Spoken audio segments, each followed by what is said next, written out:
बिस्मिल्लाहिर्रहमानिर्रहीम। अस्सलामु अलैकुम। मैं हूँ एजाज अली और खुश आमदीद कहता हूँ आपको अपने चैनल में। चलते हैं आज की कहानी की तरफ। मुद्दत गुजरी मुल्क चीन में एक बादशाह हुकूमत करता था। उस बादशाह को शिकार का बहुत शौक था। एक दिन वो एक लकोदक जंगल में शिकार की तलाश में घूम रहा था कि उसे एक लोमड़ी दिखाई दी। बादशाह ने उस लोमड़ी के पीछे घोड़ा डाल दिया, मगर लोमड़ी इतनी तेज रफ्तार थी कि आन की आन में नजरों से गायब हो गई और बादशाह मायूस होकर वापस आ गया। दूसरे दिन वो फिर शिकार के लिए गया और उसी जंगल में उसी मकाम पर वही लोमड़ी उसे फिर मिली, लेकिन इस मर्तबा भी वो उसके हाथ से बचकर निकल गई। अब तो बादशाह को बहुत गुस्सा आया और उसने पक्का इरादा कर लिया कि अगर कल वो लोमड़ी मुझे मिली तो मैं हरगिज हरगिज उसे नहीं छोड़ूंगा, चाहे कुछ ही क्यों ना हो जाए। खुदा की शान, तीसरे दिन भी उसी जंगल में उसी मकाम पर वही लोमड़ी उसे फिर नजर आई। इस दफा बादशाह के साथ बहुत से खूंखार शिकारी कुत्ते थे। लोमड़ी शिकारियों को देखकर भागना ही चाहती थी कि एक कुत्ते ने लपक कर उसकी टांग पकड़ ली। लोमड़ी ने बड़े जोर की चीख मारी और इतनी जोर का झटका दिया कि कुत्ते के मुंह से टांग छूट गई और लुढ़कनियां खाता हुआ दूर जा पड़ा। लोमड़ी भाग खड़ी हुई। ये देखकर बादशाह ने कुत्तों को ललकारा और घोड़े को एड़ लगाकर उसकी भागें ढीली छोड़ दी। मगर लोमड़ी भी एक छलावा थी, एक जुस्त में गजों दूर निकल जाती थी।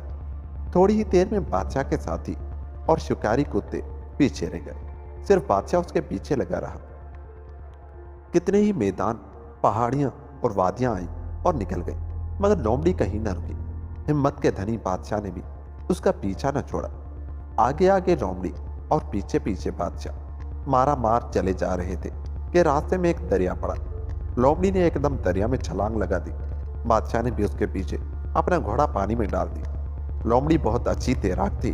वो आनन फानन दरिया उबूर कर गई और बादशाह टांग टूटियां मारता रह गया।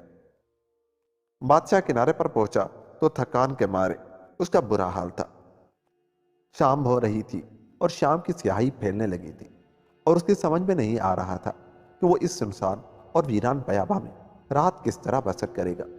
वो इसी सोच विचार में डूबा हुआ था कि कुछ दूर दरख्तों की ओट में एक छोटी सी झोपड़ी दिखाई दी, जिसे देखकर बादशाह की जान में जान आई और वो गिरता पड़ता झोपड़ी तक जा पहुंचा।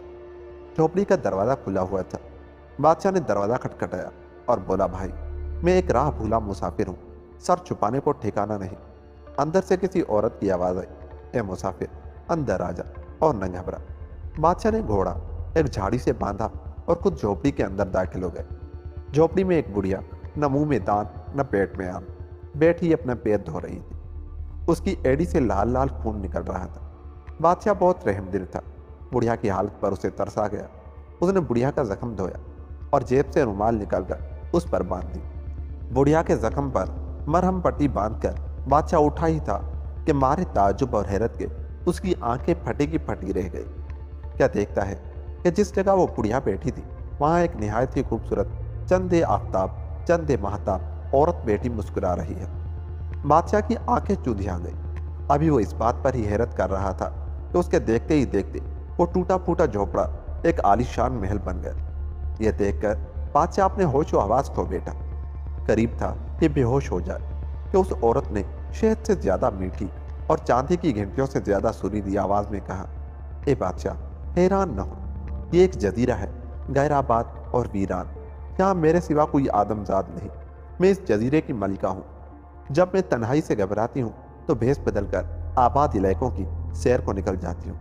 इस दफा लोमड़ी के भेस में मैं तेरे मुल्क की सैर कर रही थी कि तेरे शिकारी कुत्तों ने मेरी टांग झंझोड़ डाली।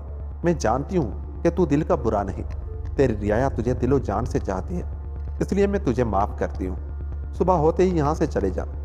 बादशाह ने कहा, मलिका, जिस तरह बे तलवार के नियम और बे घोड़े के लगाम बेकार होती है, इसी तरह बे परजा के राजा भी बेकार होता है।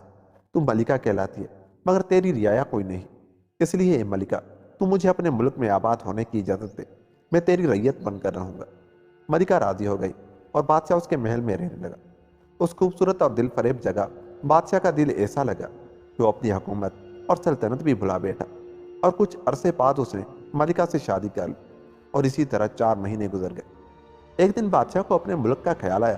اس نے ملکہ سے کہا، اے ملکہ، اگر تو اجازت دے تو چند دن کے لیے اپنے ملک ہوا۔ خدا معلوم میری ریت کے سال میں ہوگی، میں اپنی جگہ کسی لائق اور منصف شخص کو بادشاہ بنا کر فوراً واپس آ جاؤں گا۔ ملکہ نے ایک نہایت تیز رفتار گھوڑا بادشاہ کو دیا اور اس کی انگلی میں انگوٹھی پہنا کر بولی، اس کی حفاظت کرنا، کیونکہ جب تک یہ تیری انگلی میں رہے گی میں تجھے یاد رہوں گی۔ اگر تو نے اسے کھو دیا تو یاد رکھ تو مجھے ہمیشہ ہمیشہ کے لیے بھول جائے گا۔ البتہ جب تیرا کوئی بیٹا تیرا بوسہ لے گا تو تیری یادداشت واپس آ جائے گی۔ بادشاہ نے کہا، اے ملکہ، فکر نہ کر، یہ انگوٹھی میری جان کے ساتھ رہے گی۔ اچھا، اب خدا حافظ، الوداع۔ بادشاہ کی رعیت اسے رو دھو کر صبر کر چکی تھی۔ وزیر کسی ایک شخص کی تلاش میں تھے جو اس کی جگہ ملک کا حاکم بن سکے۔ انہوں نے جو یکایک اپنے بادشاہ کو دیکھا تو خوشی سے دیوانے ہو گئے۔ ایک ہفتے تمام ملک میں جشن رہا، گھر گھر چراغاں ہوا، اور اتنی بڑی سلطنت میں کوئی بھی بھیکاری نہ رہا۔ مصیبت کہہ کر نہیں آتی، چپکے سے آ جاتی ہے۔ وہ انگوٹھی جو ویران جزیرے کی ملکہ نے بادشاہ کو دی تھی کہیں کھو گئی، اور بادشاہ پچھلی تمام باتیں بھول گیا۔ اس طرح 16 سال گزر گئے اور بادشاہ کو ویران جزیرے کی ملکہ یاد نہ آئی۔ اب ویران جزیرے کی ملکہ کا حال سنیں۔ جب کئی ہفتے گزر گئے اور بادشاہ واپس نہ آیا تو ملکہ سمجھ گئی کہ اس نے انگوٹھی کہیں کھو دی ہے۔ وہ غریب صبر کر کے بیٹھ گئی۔ چند مہینے بعد اللہ میاں نے اسے ایک چاند سا بیٹا دیا۔ ملکہ نے اس کے بڑے ناز و نعمت میں پرورش کی، پڑھایا لکھایا اور جنگلی کرتب سکھایا۔ اب یہ شہزادہ 16 سال کا ہو چکا تھا۔ ملکہ کی عادت تھی کہ وہ ہر ہفتے اپنے جادو کے شیشے میں بادشاہ کا حال دیکھ لیا کرتی تھی۔ ایک دن اس نے شیشے میں دیکھا کہ بادشاہ کا ایک وزیر اس کو قتل کرنے کی تدبیر سوچ رہا ہے اور خود بادشاہ بننا چاہتا ہے۔ یہ دیکھ کر وہ ڈر گئی۔ اس نے شہزادے کو بلایا اور الف سے لے کر یہ تک تمام کہانی اسے کہہ سنائی اور بولی، بیٹا، تمہارے باپ کی جان خطرے میں ہے۔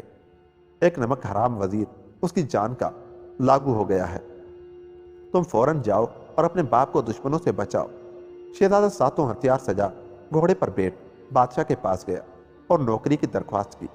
بادشاہ نے ایسا خوبصورت گبرو جوان اپنی عمر میں کبھی نہ دیکھا تھا۔ اس نے شہزادے کو اپنی خوابگاہ کا محافظ بنا لیا۔ ایک رات شہزادہ ننگی تلوار ہاتھ میں لیے بادشاہ کی خوابگاہ پر پہرا دے رہا تھا کہ ایک 4 آدمی اس پر ٹوٹ پڑے۔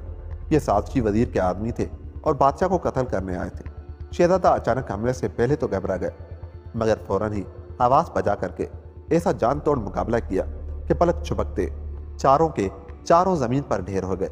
شور و گل سن کر بادشاہ کی آنکھ کھل گئی اور وہ جلدی سے باہر آئے۔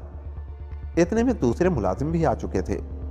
بادشاہ کو ساری حقیقت معلوم ہوئی تو وہ بہت خوش ہوا اور شہزادے سے بولا، بہادر نوجوان، تو نے ہماری جان بچائی ہے۔ ہم تجھے اتنا انعام دیں گے کہ تیری 7 پیڑھیاں بیٹھ کر کھائیں گے۔ بتا، تو کس بہادر باپ کا بیٹا ہے اور تیرا گھر کہاں ہے؟ شہزادہ ہاتھ باندھ کر بولا، حضور، میں ویران جزیرے کا رہنے والا ہوں۔ جزیرے کی ملکہ میری ماں اور چین کا بادشاہ میرا باپ ہے۔ بادشاہ یہ سن کر حیرت سے اچھل پڑا اور چیخ کر بولا، تیرا دماغ خراب ہو گیا ہے۔ ہم اور تیرے باپ، ہم نے تو ابھی تک شادی بھی نہیں کی۔ شہزادے نے اسے سارا قصہ سنایا، پر بادشاہ کو کچھ یاد نہ رہا تھا۔ اس نے سمجھا کہ لڑکا جھوٹ بول رہا ہے اور اس کا بیٹا بن کر بادشاہ بننا چاہتا ہے۔ اس نے کہا، اے لڑکے، اگر تو نے ہماری جان نہ بچائی ہوتی تو ہم تجھے ایسی سزا دیتے کہ آئندہ کے لیے تمام جھوٹوں کو کان ہو جاتے۔ جا، تیری خیر اسی میں ہے کہ صبح ہوتے ہی ہمارے ملک سے نکل جا، ورنہ یاد رکھ پھانسی کا پھندا ہوگا اور تیری گردن۔ شہزادہ اپنی ماں کے پاس آ گیا۔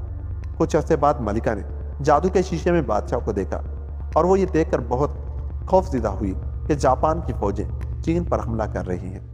اس نے شہزادے کو بلایا اور کہا، بیٹا، تم فوراً اپنے باپ کے پاس جاؤ اور اس کے ملک کو دشمنوں کے پنجے سے بچاؤ۔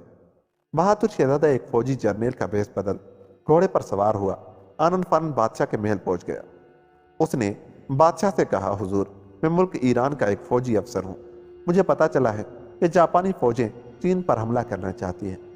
حضور کو اور حضور کی رعایا کو دشمنوں سے بچانے کے لیے میں اتنا طویل سفر طے کر کے آیا ہوں۔ آپ مجھے اپنی فوج کا جرنیل بنا دیجیے۔ میں دشمنوں کو ایسا مزہ چکھاؤں گا کہ وہ پھر کبھی ادھر کا رخ نہ کریں گے۔ بادشاہ نے کچھ دیر سوچا اور پھر بولا، نہ جانے کیوں میرا دل گواہی دیتا ہے کہ تم ایک سچے اور ایماندار نوجوان ہو۔ میں تمہارے کہے پر یقین کرتا ہوں۔ آج سے تمہیں چینی فوجوں کا سپہ سالار مقرر کیا جاتا ہے۔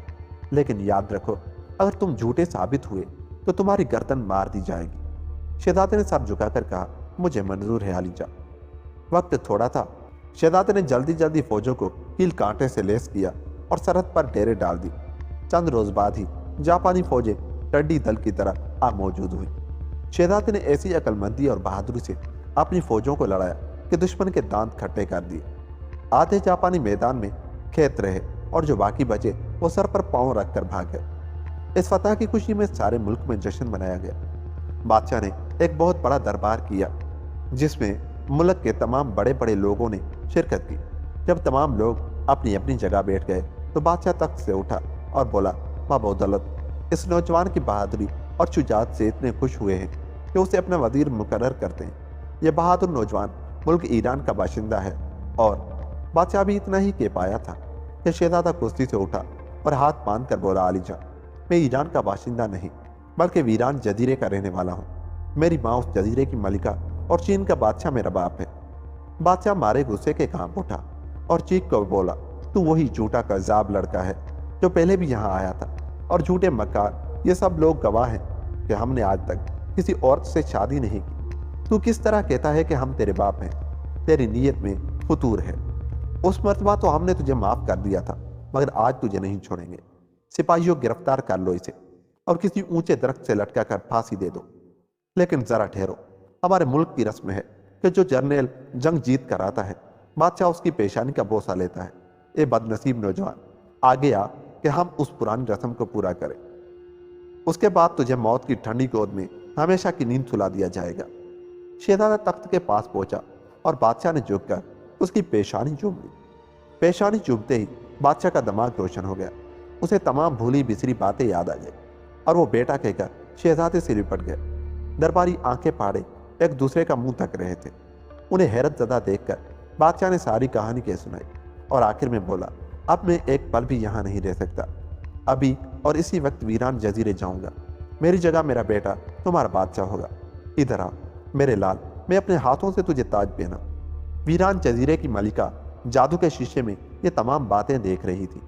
वो जल्दी से दरिया के किनारे पहुंची और बादशाह को हाथों हाथ लिया और फिर दोनों ने जिंदगी के बाकी दिन हंसी खुशी गुजार दिए, यहाँ तक कि मज़ों को किरकिरा करने वाली मौत आ पहुंची। दोस्तों, यूं ये कहानी खत्म हुई। अगर आपको हमारी ये कहानी अच्छी लगी तो चाहते हुए हमारे चैनल को सब्सक्राइब कर लें, क्योंकि मैं आगे भी ऐसी ही कहानियाँ लाता रहूँगा। मिलते हैं किसी ऐसी ही कहानी के साथ। तब तक के लिए अपना बहुत सा ख्याल रखिएगा। अल्लाह निगहबान।